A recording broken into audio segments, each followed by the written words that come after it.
ଉପହାସକୁ ଡରି ନିଜର ଲକ୍ଷ୍ୟ ବଦଳାଇବା ଉଚିତ ନୁହେଁ, କାହିଁକିନା ଲକ୍ଷ୍ୟ ହାସଲ ପରେ ଉପହାସ କରୁଥିବା ବାଲାଙ୍କର ଆୟ ବଢ଼ିଯାଏ।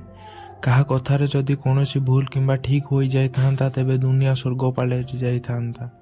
ତେଣୁ ସର୍ବଦା ସେହି କାମ କର ଯାହା ଠିକ୍ ଏବଂ ସତ୍ୟ ଅଟେ। ଶ୍ରେଷ୍ଠ ଗୁରୁର ମନ୍ତ୍ର କ'ଣ ଜାଣନ୍ତି? ତୁମର ରହସ୍ୟ କାହାକୁ କୁହ ନାହିଁ, ଏହା ତୁମର ମୃତ୍ୟୁର କାରଣ ହେବ। ଜିତିବା ହାରିବା ନିଜ ଭାବନା ଉପରେ ନିର୍ଭର କରିଥାଏ। ଯଦି ତୁମେ ସେତେବେଳେ ହସି ପାରୁଛ ଯେତେବେଳେ ପୁରା ଭାଙ୍ଗି ପଡ଼ୁଛ, ତେବେ ଜାଣିବ ଯେ ଦୁନିଆରେ କୌଣସି ତାକତ ନାହିଁ ତୁମକୁ ହରାଇ ପାରିବା।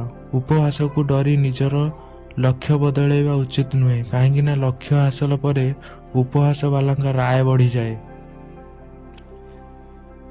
ଏହିପରି ମୋଟିଭେସନ୍ ଭିଡ଼ିଓ ପାଇବା ପାଇଁ ମୋ ଚ୍ୟାନେଲକୁ ଲାଇକ୍ ଆଣ୍ଡ ସବସ୍କ୍ରାଇବ୍ କରିଦିଅନ୍ତୁ। ଜୟ